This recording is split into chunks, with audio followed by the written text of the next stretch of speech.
Good morning to all the students. Hope you all are fine. Today I am going to start a new chapter of English, class 10th, and the name of the prose is From the Diary of a Young Girl, Annie Frank. From the Diary of a Young Girl ये एक pros है जो कि Anne Frank ने लिखी है और ये एनी फ्रैंक के ही डायरी का एक्सट्रैक्ट है जो इसमें बयान किया गया है। इस डायरी को एनी फ्रैंक के नाम से भी जाना जाता है क्योंकि उसी की डायरी का एक्सट्रैक्ट है।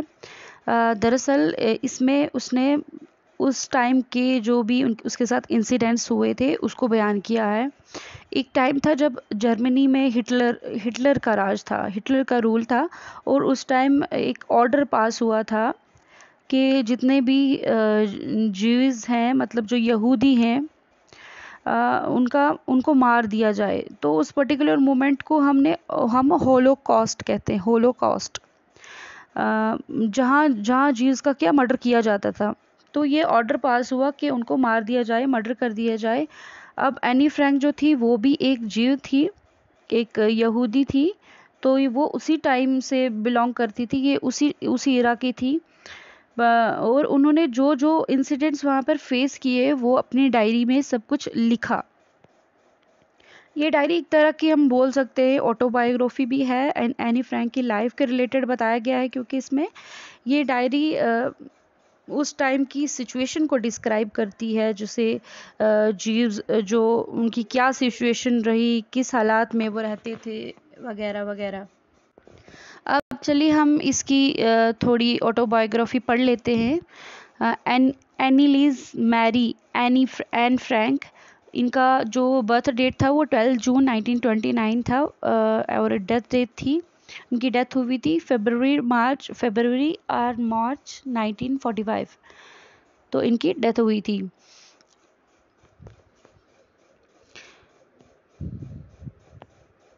वो एक जर्मन बोर्न जेविश गर्ल थी who wrote while in hiding while her family and 4 friends in Amsterdam during the German occupation of the Netherlands in World War II. Her family had moved to Amsterdam after the Nazis gained power in Germany, but were trapped when the Nazi occupation extended into the Netherlands. As persecutions against the Jewish population increased, the family went into hiding in July 1942 in hidden rooms in her father Otto Frank's office building. After 2 years in hiding, the group was betrayed and transported to the concentration camp where Annie died of typhus in Bergen-Belsen within days of her sister Margot Frank's death. Her father, Otto Frank, the only survivor of the group, returned to Amsterdam after the war ended to find that her diary had been saved. Convinced that it was a unique record, he got it published in English under the name The Diary of a Young Girl in 1952. इसमें यह बताया गया कि जो Anne Frank थी वो एक जीविश girl थी, मतलब यहूदी लड़की थी। अब जब नाजिज्म पार्टी थी जिसको हिटलर जो थे उस टाइम के इस पार्टी को लीड कर रहे थे, उन्होंने जब जर्मनी पे कब्ज़ा किया हिटलर और उसकी पार्टी ने, तो वो जर्मनी से मतलब वहाँ से भाग के वो कहाँ आए, नीदरलैंड में। कौन? एनी और उसकी family along with his father and her sister. ठीक है, वो वहाँ से भागकर आ गए नीदरलैंड में। वहाँ वो अपनी फैमिली के साथ कहाँ पर रुके, एक नीदरलैंड में जगह है आम्स्टर्डम, ठीक है, वहाँ पर छुपकर अपने फैमिली के साथ और अपने 4 दोस्तों के साथ वहाँ पे छुपकर रहने लगी एनी फ्रैंक, क्योंकि उस टाइम पर वहाँ जंग चल रही थी, वर्ल्ड वॉर सेकेंड चल रही थी। अब जब हिटलर और नाजी पार्टी वहाँ पे नीदरलैंड पे भी उन्होंने कब्ज़ा कर लिया, तो 1942 में क्या हुआ, वो अपने फादर जिनका नाम ओटो फ्रैंक था, उनकी वहाँ से भागकर उनकी ऑफिस बिल्डिंग के एक सीक्रेट रूम था, खुफिया कमरा था, वहाँ पर जाके वो वहाँ छुप गए। ठीक है, वहाँ से भागे और उनके ऑफिस रूम में जाकर वहाँ छुप गए। 2 साल बाद वो जब पूरा उनकी फैमिली अलॉन्ग विद हर पकड़े गए और उस कैद और उनको कैद कर दिया। जो ये हिटलर एंड पार्टी थी, नाजिज्म पार्टी थी, उन्होंने उनको ट्रैप कर लिया, कैद कर लिया और वहाँ पे उन्होंने उनको कैंप में भेज दिया जिसका नाम था बेर्जन बेल्सन कैंप। वहाँ पर उनको भेज दिया गया जहाँ एन और उसकी बहन मार्कोट, पहले तो उसकी बहन की डेथ हुई, बाद में कुछ टाइम बाद एन की भी टाइफाइड से डेथ हो गई। इन सब में अगर कोई बच गया इन सब वॉर के दौरान, कोई तो बीमारी से मर गया, कोई तो वहाँ पे मतलब सज़ा में ही उनकी मौत होगी। अगर कोई इनमें बच गया तो उनके एनी फ्रैंक के फादर थे जिनका नाम था ऑटो फ्रैंक। तो उनके फादर वहाँ पर सरवाइव कर गए। जब उनके फादर सरवाइव कर गए तो वहाँ से वो निकल आए। जब जंग ख़त्म हो गई तो जंग के बाद ऑटो फ्रैंक जो फादर थे यानी फ्रैंक के, वो दोबारा नीदरलैंड जाते हैं, वहीं पे जहाँ पर वो उनकी डेथ हुई थी एनी फ्रैंक और उसकी सिस्टर की, आर्मस्टर्म। तो वहाँ पे उन्होंने देखा कि जो एनी फ्रैंक ने डायरी लिखी थी वो बिल्कुल सेफ थी, वो महफूज थी वहाँ पर। तो अब क्योंकि ये डायरी एक यूनिक रिकॉर्ड माना जाता था, क्योंकि उसमें एनी ने हर वो इंसिडेंट लिखा था जो आम लोगों की लाइफ के साथ होता था, अलोंग विद हर लाइफ जो उसकी लाइफ के साथ हुआ, और सारी एक एक चीज़ उसने उस डायरी पे लिखी थी। वो एक्सपेक्ट नहीं करती थी कि उसकी डायरी की कोई पढ़ेगा, बिकॉज एक 14 ईयर ओल्ड गर्ल है। वो एक्सपेक्ट नहीं करी थी कि उसकी डायरी को भी इतनी इम्पोर्टेंस, इतनी वैल्यू और इतना फेमस होगी उसकी डायरी। इसलिए अब वो एक बहुत ही पॉपुलर डायरी बन गई थी, इसलिए इसे इंग्लिश में 1952 में the diary of a young girl के नाम से पब्लिश कर दिया गया। Now, the diary was given to Annie Frank on her 30th birthday and chronicles the events of her life from 12 June 1942 until its final entry of 1st August 1944.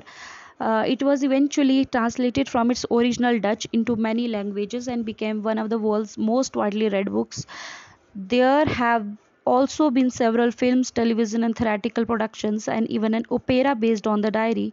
Described as the work of the mature and insightful mind, the diary provides an intimate examination of daily life under Nazi occupation. Annie Frank has become one of the most renowned and discussed of the Holocaust victims. इसमें ये बताया गया है कि जो diary थी Anne Frank ने अपनी 30th बर्थडे पर लिखना शुरू करी थी, क्योंकि उनको फादर ने गिफ्ट की थी।